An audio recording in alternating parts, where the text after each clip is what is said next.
¿Qué tal? ¿Cómo les va? Muy buenas noches. Gracias por acompañarnos. Durante esta jornada, el presidente de los Estados Unidos, Joe Biden, dio su primer discurso en una sesión conjunta en el Congreso, ante el Congreso allí en el Capitolio, en vísperas, cuando faltan pocos días para que cumpla los primeros 100 días gobernando el país que para muchos es el más importante del mundo. Entre los ejes fundamentales de la gestión de Biden está la recuperación económica de los Estados Unidos, donde destaca, por ejemplo, el paquete de asistencia que aprobó el legislativo hace 2 meses por casi 2.000 millones de dólares y que ha permitido estabilizar ciertos sectores de la economía. Recordemos también que apenas asumió la presidencia Joe Biden, inició también una estrategia que estaba en el olvido para combatir la pandemia del COVID. Esto tras las alarmantes cifras de contagios y de fallecidos en ese país.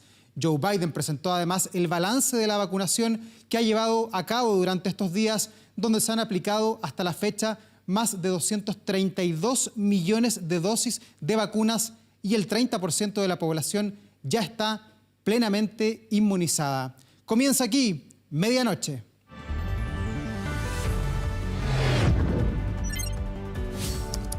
Medianoche.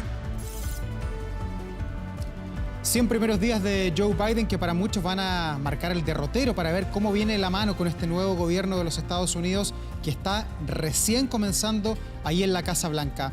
Vamos a analizar de inmediato lo que sucede en Estados Unidos con Joe Biden, con Patricio Zamorano, analista internacional en Washington, D.C., además director ejecutivo de la consultora Infoamérica.info. Te saludamos desde Santiago, Patricio. Un gusto de tenerte aquí. Buenas noches. Buenas noches, Davor. ¿Cómo estás? Saludos enormes para todo Chile también. Patricio, bueno, sorprenden, dicen todos los analistas, estos primeros 100 días de Joe Biden, donde se ve finalmente un presidente mucho más activo de lo que muchos pensaban, ¿o no? Así es, yo te podría decir que fue un discurso bastante dinámico. Me sorprendió fuertemente los tintes nacionalistas que se pudo percibir especialmente en el plano internacional. Fue una sorpresa todo lo que expresó, por ejemplo, con el tema China, casi en una continuidad en ciertos elementos con lo que venía señalando Donald Trump en el sentido de identificar a China como uno de los enemigos o las amenazas principales desde el punto de vista comercial, señalar también el tema nacionalista de que hay que comprar productos estadounidenses un poco para contrarrestar el avance chino. Así que yo te diría que esa fue una de las sorpresas importantes desde el punto de vista internacional y también el tema Rusia, ¿no? Él fue muy fuerte y muy crítico de Putin y de Rusia en general y de toda la influencia que ha intentado hacer el gobierno ruso dentro de las elecciones de los Estados Unidos. Así que yo te diría que fue un discurso bastante dinámico, fuerte, con mucho énfasis también en lo social y sin duda, lo más importante, la recuperación del país, como pasa en Chile también, la recuperación frente a esta pandemia del coronavirus que ha afectado tan fuertemente a los Estados Unidos, que en volumen, como tú sabes, es uno de los más golpeados con cifras de muertos, ¿no?, en todo el planeta. Patricio, y en la vida cotidiana, en el día a día, en Washington, en Nueva York, en las grandes capitales, ¿se ve un cambio en la actitud en la sociedad norteamericana a pesar de estar en la pandemia? ¿Se nota que el país giró para otro lado distinto al rumbo que llevaba el presidente Donald Trump? Así es, se nota fuertemente, incluso hemos llegado al extremo totalmente contrario. Por ejemplo, bajo Donald Trump hay que recordar que fue un fracaso enorme, especialmente en su último mes de gobierno, en que se supone que se iban a vacunar en el primer mes en que se inició, se autorizó la primera vacuna, se especulaba 20 millones de personas y se terminó vacunando solo a 2 millones. Imagínate el último mes de gobierno de Donald Trump entre diciembre y enero de este año. Y Biden se comprometió a 100 millones de vacunas en los primeros 100 días y la verdad es que fue un exitazo tremendo de la política de Biden porque puede decir que pudo vacunar a más de 220 millones de personas o 220 millones de dosis, con un porcentaje de población que ya ha recibido ambas, como tú señalabas, un 30% y alrededor de un 45% que ha recibido por lo menos una. Un 70% de los adultos mayores ya han sido inmunizados, etcétera, etcétera. Yo te diría que desde ese punto de vista fue un tremendo éxito y marcó una diferencia fundamental con lo que había hecho Donald Trump, que fue un desastre, ¿no? Patricio, cuando recién asumió Joe Biden se decía que tenía que ordenar la casa de alguna manera luego del para muchos desastroso último año, sobre todo del presidente Donald Trump. Sin embargo, en estos primeros 100 días hemos visto varios guiños a nivel internacional, el retiro de las tropas en Afganistán, los problemas que ha tenido con Vladimir Putin, la lucha, una suerte de guerra fría entre Rusia, China y Estados Unidos por tener vacunas. ¿Cuál es el balance que se puede hacer de esta apertura a la política exterior que quedó además muy demostrada hace pocos días con la cumbre del cambio climático, donde Estados Unidos dijo, estamos de vuelta, estamos de regreso, queremos ser los líderes? Así es. Así es, yo te diría que la política que viene ahora en este momento es de restauración, es de restaurar muchos de los vínculos fuertes que Estados Unidos siempre tuvo, especialmente, por ejemplo, con socios estratégicos como la OTAN. Entonces, Biden, la verdad es que se ha centrado en esos temas, pero te quiero decir que la verdad es que la agenda ha marcado un 100% del tema interno. El tema interno es lo que le ha dado prioridad Biden en estos primeros 100 días, especialmente el tema de la recuperación de los empleos, el tema de lanzar muchas iniciativas que van a provocar un gran crecimiento explosivo, que es lo que se viene a decir el propio Biden. Lo señaló de la posibilidad de que Estados Unidos crezca este año un 6%, una explosión en el tema ambiental. Él quiere reactivar una industria ambiental y convertir a los Estados Unidos en el líder mundial de tecnologías verdes, el tema automotriz, que es tan fuerte en los Estados Unidos, pasar ya a los autos eléctricos, etcétera, etcétera, crear una infraestructura medioambiental en todo el planeta, recuperar la infraestructura pública de los Estados Unidos e invertir billones de dólares dentro del país, recuperar el tema de la educación. Su discurso tuvo muchos minutos centrado en el tema de la educación pública. Entonces yo te diría que pese al análisis que podemos hacer desde el punto de vista internacional, Biden sin duda que tiene una vocación interna y eso es lo que tiene que hacer para recuperar el país cuanto antes, ¿no? Son los primeros 100 días de Joe Biden, pero también los primeros 100 días de Kamala Harris como vicepresidenta de los Estados Unidos. Ahí en Washington, ¿se puede leer ya cómo se mueve y cómo se va a mover durante estos 4 años esta dupla que está bajo el foco del mundo? Así es, no hay ninguna duda que Kamala Harris ha reactivado el tema político especialmente desde el punto de vista de género, de la inclusión de género, que ha sido un impacto importante. Y hay otra cosa importante que pasó hoy día durante el discurso. La primera vez que esta sesión conjunta del Congreso es presidida por 2 mujeres, por la vicepresidenta Kamala Harris, que tiene un asiento en el Congreso para resolver los empates del Senado. Hay que recordar que los demócratas tienen 50 votos, los republicanos también, y es la vicepresidenta Kamala Harris en este caso la que resuelve los empates, así que se sienta ahí en el Congreso en estas sesiones conjuntas, y Nancy Pelosi, que es la portavoz o la presidenta de la Cámara Baja. Primera vez, y lo dijo Biden, primera vez que 2 mujeres flanquean al presidente de los Estados Unidos desde el Congreso. Así que ya con eso te marca una pauta distinta, y como te digo, Kamala Harris fue senadora, tiene la experiencia interna del Congreso de los Estados Unidos y en ese sentido va a resolver muchos empates que sin duda se van a desarrollar en un ambiente politizado tan fuerte entre los republicanos y los demócratas luego de la era Trump, ¿no? Tú decías al comienzo que hubo muchos guiños nacionalistas, que quizás era más el estilo propio de Donald Trump. ¿También hay de esos guiños nacionalistas en la política exterior, pensando en el enfrentamiento, en esta guerra soterrada que hay con Vladimir Putin, a quien le dijo que era un criminal, nada menos?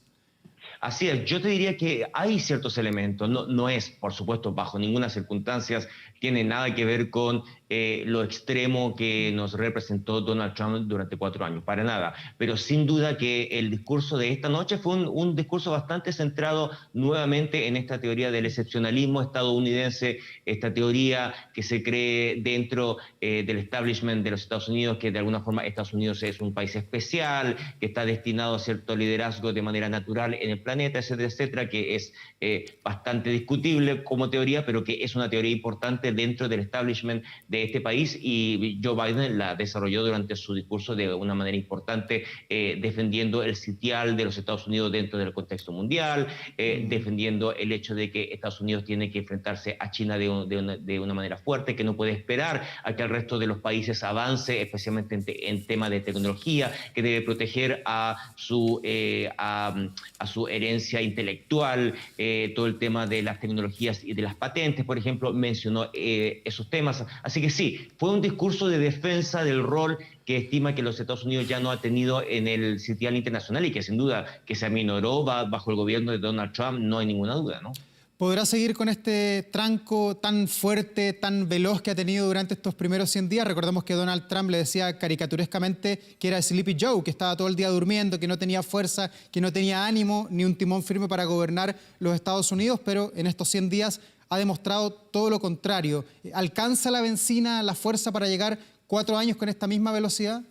Sí, no podemos especular más allá del próximo año, pero sí te puedo señalar que los Estados Unidos tiene una oportunidad tremenda ahora con el tema de la vacunación de que se reactive económicamente y eso ya se está viendo. Tenemos señales concretas, por ejemplo, el mercado inmobiliario se está encareciendo de una manera tremenda, es un exitazo de ganancia dentro de la compra y venta de casas, por ejemplo, está el tema autos, por ejemplo, hay una carencia de autos, hay una alta demanda para comprar y también hay una baja disponibilidad de ciertas como tecnologías que se atrasaron con el tema del coronavirus, especialmente desde Asia. Entonces, hay un tema de reactivación económica, no hay ninguna duda, y yo diría que por lo menos en el próximo año va a ser una buena noticia en cuanto a eso. Vamos a ver qué va a pasar cuando se decante esta explosión económica que va a haber este año, ¿no? Sí, la última pregunta en estos 100 días. ¿Hay algún guiño para América Latina? Porque hablamos de Afganistán, de Rusia, de la política exterior, pero ¿qué pasa con América Latina, con el lugar donde está inserto Chile? La verdad es que en el discurso de esta noche por lo menos hubo muy poca mención, excepto en el tema de la inmigración, en que Biden mencionó principalmente el caso de Centroamérica, ¿no? Mencionó El Salvador, Honduras, Guatemala como uno de los focos importantes de esta migración y de esta crisis humanitaria que se está produciendo en la frontera con México. Entonces, esa fue la única mención. Y la verdad es que refleja, como te señalaba anteriormente, refleja cuál es la prioridad de Joe Biden. Es el tema interno, y en ese sentido yo diría que América Latina va a tener que esperar si es que el continente necesita a los Estados Unidos en este momento. Yo creo que el continente se ha diversificado bastante, ya Estados Unidos no es lo que era antes, pero en ese sentido pudimos ver esta noche que no fue una prioridad número uno, excepto el caso de América Central para el tema de la inmigración que está afectando fuertemente a la realidad interna de los Estados Unidos, ¿no? Patricio Zamorano, muchas gracias por la gentileza de conversar hasta ahora con nosotros, por clarificarnos, mostrarnos algunas luces de lo que son estos primeros 100 días de Joe Biden luego de este discurso que seguramente va a marcar el derrotero que tomarán sus 4 años de mandato. Buenas noches, Davor. Chao, buenas noches. Y nosotros vamos a una muy breve pausa, ya volvemos con más, no se vaya. Y ya estamos de regreso aquí en Medianoche, listos y dispuestos para revisar las noticias que han marcado la jornada con el periodista Marco Fleming. ¿Cómo estás, Marco? Buenas noches. Buenas noches, Davor. Claro, vamos con las informaciones en Medianoche. Comenzamos desde las calles de la capital. Rodrigo Pérez nos va a contar las informaciones policiales de las últimas horas. ¿Cómo estás, Rodrigo? Buenas noches. ¿Qué tal, Marco? Buenas noches. Procedimiento en desarrollo policial. Vamos a revisar de inmediato las imágenes. La escolta de la subsecretaria de Prevención del Delito, Catherine Martorell, fue víctima de un intento de encerrona durante esta noche aquí en la comuna de Santiago. El vehículo que ustedes observan es el que está utilizando la escolta en compañía del conductor, cerca de las 23 horas después de ir a dejar a la autoridad al cuartel del Departamento de Protección de Personas Importantes en esta intersección de Santa Isabel con 18. Dos vehículos intentaron realizar una encerrona, pero aquí la escolta de la autoridad, que ya no estaba en ese lugar porque ya había sido trasladada a su domicilio, comenzó a repeler con impactos balísticos. 2 delincuentes incluso intimidaron a estas 2 personas dentro del auto y ahí uno de los delincuentes fue herido a bala y asistido después por el escolta y el conductor. Esta persona herida después fue trasladada hasta el hospital, hasta la ex posta central, donde se mantiene ahí hospitalizado. Mientras tanto se está realizando las diligencias para así encontrar al resto de los integrantes. Uno incluso incluso de los automóviles ya fue encontrado en un sector de la capital y se está realizando los peritajes. Hasta el momento no hay personas que hayan resultado más lesionadas, la escolta tampoco resultó con heridas y se contabilizan al menos 9 impactos que están en el parabrisas del automóvil con el que se intentó, o con el que intentaron más bien robar durante esta noche. Nosotros hemos tenido la opción de conversar con testigos, también con la policía, entregaron detalles sobre este procedimiento policial, así que vamos a revisarlas a continuación. Creo que venía un auto gris por acá por 18, otro por Santa Isabel, y le hicieron una encerrona al parecer a la camioneta que está ahí, que aparentemente dicen que es de PDI. Y le llegaron balazos y el tipo lo bajaron del auto y le dispararon y se van huyendo uno hacia allá y el otro por Santa Isabel hacia arriba. En circunstancias que un vehículo comando se volvió a su cuartel, fue interceptado por 2 vehículos, los cuales se descendieron 2 antisociales, en donde uno de ellos provenía con un arma de fuego, intimidó al vehículo, en donde la funcionaria hizo uso de su armamento de servicio para evitar la encerrona. El delincuente herido está detenido y mantiene 19 años de edad, así que es un procedimiento que está en pleno desarrollo a esta hora aquí en la comuna de Santiago. Revisamos otras informaciones, seguimos también en la misma comuna porque durante esta noche la Brigada de Homicidios de la Policía de Investigaciones llegó hasta un edificio que está ubicado en calles Compañía de Jesús con García Reyes para indagar un femicidio y posterior suicidio. La información indica que un hombre de 67 años dio muerte a su esposa de más de 30 años de casados, de 61 años, y posterior a ello después subió hasta el piso 13º y allí se lanzó al vacío. Un procedimiento que está siendo investigado por la policía, se está verificando si es que hay denuncias de violencia intrafamiliar. Hasta el momento no hay antecedentes sobre aquello y se trata de un matrimonio adulto de poco más de 30 años de relación conyugal. Se están realizando también si hay otros antecedentes, por ejemplo, de violencia, y no hay también otros detalles más sobre este procedimiento como tal relacionado con situaciones de violencia intrafamiliar. Lo cierto es que ahí eso es una investigación que está llevando adelante la Policía de Investigaciones. Vamos a revisar también declaraciones que entregó la PDI durante esta noche en el lugar de este hecho. Efectivamente, se trata de un matrimonio adulto de poco más de 30 años de relación conyugal, que ocurre al interior de uno de los departamentos donde se encuentra una persona de sexo femenino fallecida, y respecto de su cónyuge, también lamentablemente fallecido, en el sector de los estacionamientos de este recinto habitacional. Y vamos a seguir revisando otras informaciones. Nos trasladamos hasta la comuna de San Bernardo porque allí Carabineros detuvo a un hombre de 19 años quien fue acusado de ser el responsable de un femicidio frustrado.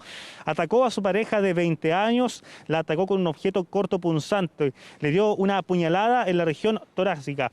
Fue auxiliada después esta mujer por los propios vecinos quienes escucharon los gritos. Todo esto quedó captado por imágenes de cámaras de seguridad y la trasladaron después hasta el hospital El Pino. El sujeto después se escapó, pero luego fue detenido por la policía. Se estuvo realizando distintas diligencias por parte del ABOCAR y también el OS9 de Carabineros, y este jueves se va a realizar la audiencia de formalización de este hombre en el juzgado de garantía de San Bernardo por el delito de femicidio frustrado. En tanto, la mujer se mantiene internada en un centro asistencial de la comuna. Vamos a revisar también declaraciones sobre este procedimiento policial.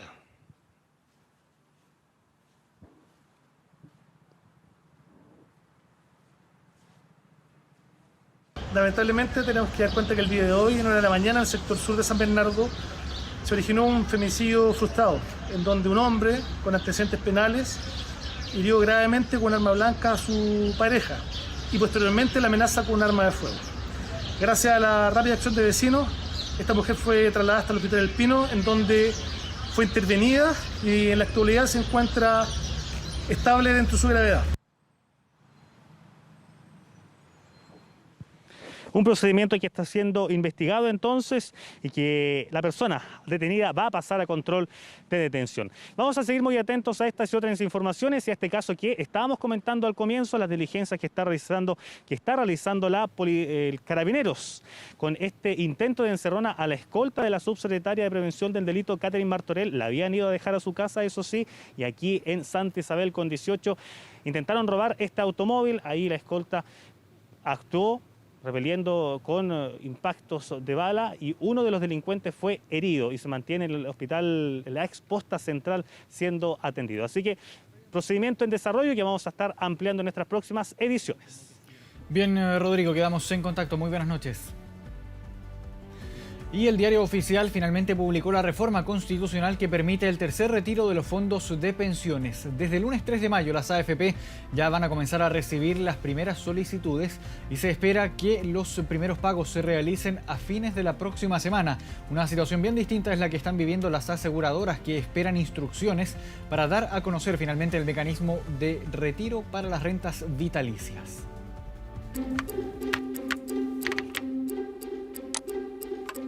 Lo voy a usar en pagar mi departamento. Pagar deuda. Comprar algo material para trabajar. Cuenta, comprar mercadería. Para distintos fines, los chilenos ya se programan con los recursos del tercer retiro. Dineros que, según cifras de Chile Deudas, un 40% utilizará para invertir y un 25% para pagar deudas y alimentación, aunque muchos también proyectan dejarlos para ahorros. Ahorrarle el dinero para la emergencia. Ahorrativa, así que sí, algo voy a dejar para alguna emergencia. Lo guardaría, porque la incertidumbre está todavía, no sabemos qué es lo que va a pasar. 15% de los chilenos va a utilizar estos recursos para ahorro, con el propósito de contar con un pequeño colchón financiero que permita enfrentar de mejor manera una eventual extensión de la crisis económica. Pero este tercer retiro del 10% no será igual a los dos anteriores. Las administradoras de fondos no serán las únicas. Las aseguradoras también jugarán un rol fundamental para aquellos que tienen renta vitalicia, un mecanismo que todavía genera dudas. No hay mayor claridad para mí, pues, no sé cómo funciona, no me he interesado nunca en eso. Porque de un principio a mí el gobierno ni nadie me ha dado ni 10 pesos, amigo mío. Que sea más clara la cosa. Pues. Como José, son varios los que tienen dudas respecto a cómo operarán los retiros de renta vitalicia. La respuesta la tendrá la Comisión para el Mercado Financiero, que será la encargada de informar el mecanismo que deberán utilizar las aseguradoras. Lo único claro por ahora es que tienen un plazo de 30 días hábiles para realizar los pagos. Las aseguradoras van a tener su propia plataforma. La normativa del cómo se va a ir haciendo, bueno, es una normativa que va a dictar la CMF específicamente, de si se va a hacer como un pago por separado de la pensión o junto. Bueno, hay una serie de detalles ahí que la normativa administrativa de la CMF se las va a comunicar a las aseguradoras. Que los fondos de pensión era muy claro, había un monto que era de propiedad del titular. En este caso no hay un monto, hay un principio que se va a implementar, que es un adelanto de hasta un 10% del valor por pagar de su renta vitalicia. Hay una zona gris ahí que va a haber que definir por la vía reglamentaria. Filas de retiros anteriores que desde las administradoras esperan no se repliquen. Ya informaron que a contar desde el lunes 3 de mayo a las 9 de la mañana tendrán listas sus plataformas para iniciar las solicitudes, que serán todas por internet. Antes de esa fecha, les pedimos que especialmente por el contexto de pandemia no vayan a las sucursales. Este proceso, al igual que los dos anteriores, será 100% digital, no requerirá clave, solo el carnet de identidad. Una semana después de haberse hecho las solicitudes, por consiguiente los primeros pagos debiesen estar a contar del día 10 o antes de eso, pero a contar del día 10 conforme a la experiencia que ya tenemos de los retiros anteriores. Pero, ¿puedo sacar mi tercer 10% sin haber retirado el segundo? Como son eventos separados desde el punto de vista legal, una persona que, por ejemplo, haya retirado el primer 10% perfectamente puede no retirar el segundo 10% con la modalidad que tenía de pago de impuestos y todo eso, y saltar directamente al tercer retiro. Retiro de fondos que inicia su tercer proceso, esta vez con las rentas vitalicias como novedad. En total, más de 10 millones de chilenos que tendrán acceso a nuevos recursos para sortear la pandemia. El presidente Sebastián Piñera dio el vamos al pago del ingreso familiar de emergencia extendido que se va a materializar en abril, mayo y junio. El IFE corresponde a 100.000 pesos por cada integrante del grupo familiar, 30% más vulnerable del registro social de hogares. El pago de este beneficio se realiza de forma automática a través de transferencias electrónicas de Banco Estado y depósitos en las cuentas RUT. Los pagos presenciales se van a realizar desde el lunes 3 de mayo en sucursales de Banco Estado y también de Caja de Compensación Los Héroes. Se estima que el ingreso familiar de emergencia llegará a más de 5,9 millones de hogares, beneficiando a 13 millones de personas. Hay algunas críticas, a nuestro juicio sin fundamento, que insisten en que la ayuda habría sido excesivamente focalizada. Por supuesto que ninguna ayuda es suficiente, pero hemos hecho un tremendo esfuerzo por llegar a la mayor cantidad de gente posible. El director de la empresa alemana BioNTech, uno de los fabricantes de la vacuna Pfizer, aseguró que la efectividad desciende pasado medio año, por lo que debería inyectarse una dosis de refuerzo, una tercera inyección tras varios meses de la primera y que podría ayudar a enfrentar de mejor manera las variantes.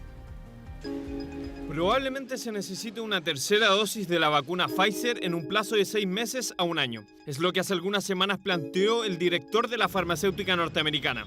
Idea que ya toma más forma hoy, tras las declaraciones de su socio de BioNTech, quien aseguró a medios alemanes que se necesitará una dosis de refuerzo, ya que la efectividad de esa vacuna desciende con los meses. Siempre hemos sabido de que las vacunas van a tener una duración que todavía estamos estableciendo. Sabíamos que tanto la vacuna de Pfizer como ocurre con todas las vacunas va a requerir lo que llamamos booster, que son dosis repetidas para aumentar la inmunidad obtenida. De 95 pasaría a 91% de efectividad a los 6 meses, por lo que esta llamada dosis de refuerzo tendría que aplicarse entre los 9 a los 12 meses después de la primera inyección. ¿Cómo se llevará a la práctica? Hay varias opciones. Una posibilidad es que sea como la vacuna de la influenza, que es una vacuna estacional y que cuando llega la temporada de influenza se hace una campaña, se vacunan los grupos de riesgo o de interés más preferente y se hace extensiva al resto de la población de forma complementaria. Las variantes también juegan un rol preponderante en esta ecuación. Esta semana hemos conocido nuevas amenazas, como la variante andina y la india. Las dosis de booster, estas que son tardías, producen niveles de inmunidad que son mucho más altos que lo que se logra obtener con las primeras 2 dosis. Puede ser que al ser más intensa logre cubrir todas o la gran mayoría de las variantes. En Chile se han vacunado más de 2 millones de personas con la vacuna Pfizer, inoculante que también se aplica en otros países como Estados Unidos, Israel e Italia. Debemos pensar el proceso de vacunación como un proceso de largo plazo que debe ajustarse en el tiempo. La opción de una dosis de refuerzo no implica que con el esquema de 2 inyecciones estemos desprotegidos, y la posibilidad de una tercera dosis es algo que también analiza la autoridad para las otras vacunas que están disponibles en el país. 1 de la madrugada con 39 minutos, vamos a la pausa y volvemos de inmediato con más informaciones a medianoche.